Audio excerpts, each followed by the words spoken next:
Creativity and community are absolutely vital in challenging times. Welcome to Syncreate, a show where we explore the intersections between creativity, psychology, and spirituality. We believe everyone has the capacity to create. Our goal is to demystify the process and expand the boundaries of what it means to be creative.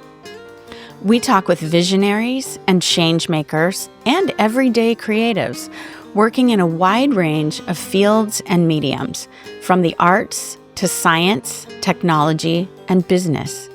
We aim to illuminate the creative process, from imagination to innovation and everything in between. I'm Melinda Rothouse, and I help individuals and organizations bring their dreams and visions to life. Hi, I'm Charlotte Gulick, and I'm a writer, educator, and writing coach. We are the co-authors of a book on the creative process, also called Syncreate. At Syncreate, we're here to support your creative endeavors. If you have an idea for a project or a new venture, and you're not sure how to get it off the ground, find us at syncreate.org. Our book, now available in both print and audiobook format, walks you through the stages of the creative process so you can take action on your creative goals. We offer resources, creative process tools, and coaching to help you bring your work to the world. Our monthly creativity coaching group has begun. We'd be delighted for you to join us. We'd also love to hear your feedback on the show. Please drop us a line at info@syncreate.org. We're looking for feedback on how we can improve the show, what's resonating for you, and what future topics you'd like us to cover. Hey everyone, welcome back to our Creative Spark series of the Syncreate podcast. And today we want to share, we've been kind of delving a little bit into our own process and kind of behind the scenes, like what really happens. We tend to so often just see the final product of a creative, endeavor, but we don't always see all the hiccups and things that happen along the way. So we wanted to share a little bit about an experience that we had giving a conference presentation in Oregon at the Oregon Creativity Conference a couple of years ago. And we have been gestating a book for a couple of years now, and our kind of working title around it at the time was Creative Citizenship. And so we put together this presentation. We both invested quite a bit to travel to the conference, airfare, Airbnb, conference registration, and we were pretty excited about it. And we get there. A lot of time prepping, yes. And then what happened, Charlotte, once we got there? So you're in the room, you're waiting, and then it's like 5 after, it's like 7 after, and you're like, there are hundreds of people at this conference. There are only 4 other things being offered at the same time. And is it really just 2 people in the room with us? 2 people. It was wah. And then you realize those 2 people are here. We need to show up for them. And maybe these are the 2 people that most need to hear our presentation, right? Or can help us the most. You're on the fly, your expectations aren't being met. You're like, we're gonna roll with it. We're gonna make the best of what's in front of us. And we do a little bit of our presentation, and then we get some feedback. And well, one thing we didn't really take into consideration is that citizenship is kind of a fraught term these days. We were framing it in terms of the positive. How can we be creative citizens, creative global citizens in the world? But citizenship also has some difficult connotations around it at this particular time in history. And is that really the right word? And also, how are we kind of distinguishing our idea from other, ideas that are out there, like community arts and things like this? And it was became clear that our idea was still only half-baked. Yep, half-baked. So we spent a lot of money to find out it was half-baked. And so we could have just gone away with our heads down, and we did at first. We were kind of bummed. But then we got talking about it, and we realized oh, okay, this is an opportunity because those two people in the room were actually quite brilliant and probably gave us exactly the feedback that we needed to move the needle forward with our thinking. What is this book really about? We realized it's really about creating in community and the importance of community in our creativity, our creative process, and the importance of we're not in this alone. We're in this together, and how can we support each other, and how can we collectively be of benefit to the world? And it was really interesting because one of the people that was there, was she from the Netherlands? I think so, yeah.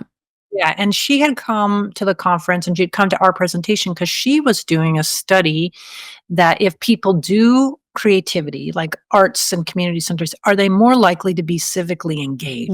Which was, Yes. I never would have thought about examining a potential cause and effect around that. Mhm.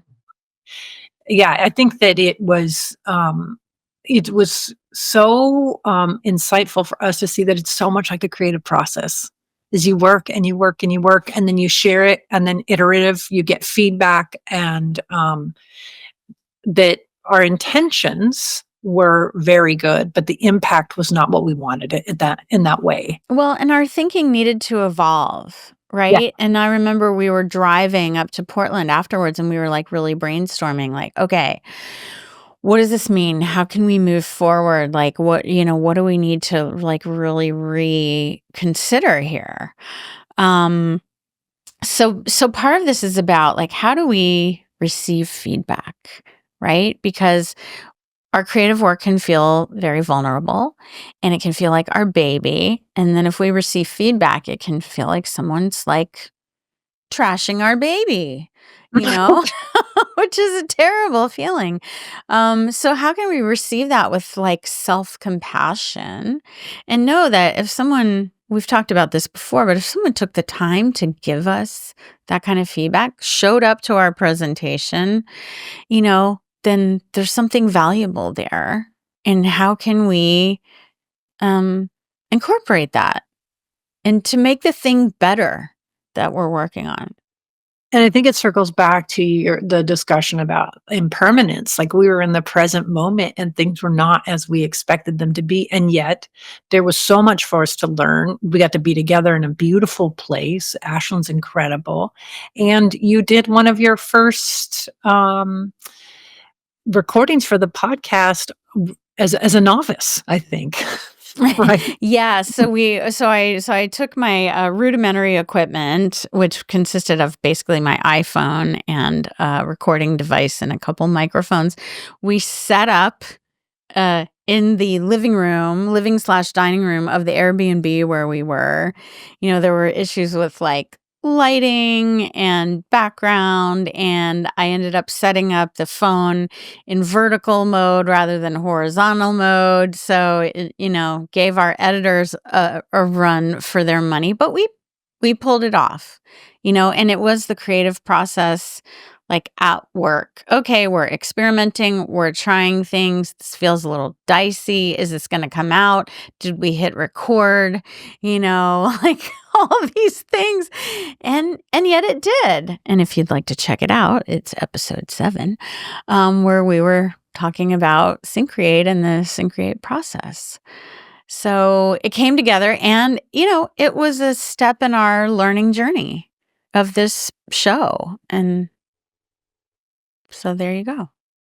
And I think this leads us into the pro tip, and as we start to think about like not just what's salvageable, but what's good, what's warm here, what's like, how does this help us grow? Not with resentment, but with resolve.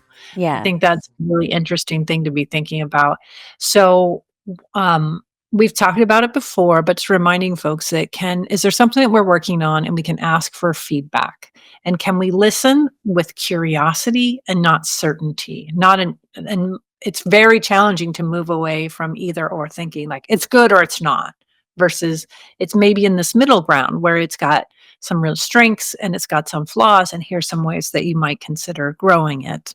Um, and the openness, I think when we build our expectations high, like we did for the conference, I think it's harder. It's much harder. Mhm. And I think it also helped that we had each other, because I think if it had just been like a solo presentation and we'd gotten that feedback that, this is landing a little sideways, for me, the inner narrative would have gotten kind of intense.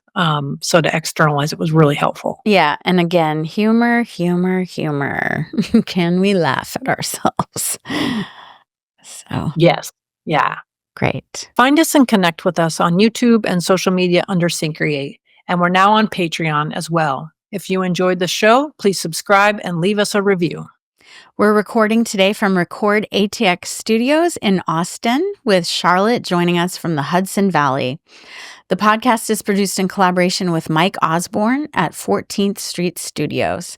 Thanks so much for being with us, and see you next time. Find us and connect with us on YouTube and social media under Syncreate. And we're now on Patreon as well. If you enjoyed the show, please subscribe and leave us a review. We're recording today from Record ATX Studios in Austin, with Charlotte joining us from the Hudson Valley. The podcast is produced in collaboration with Mike Osborne at 14th Street Studios. Thanks so much for being with us, and see you next time.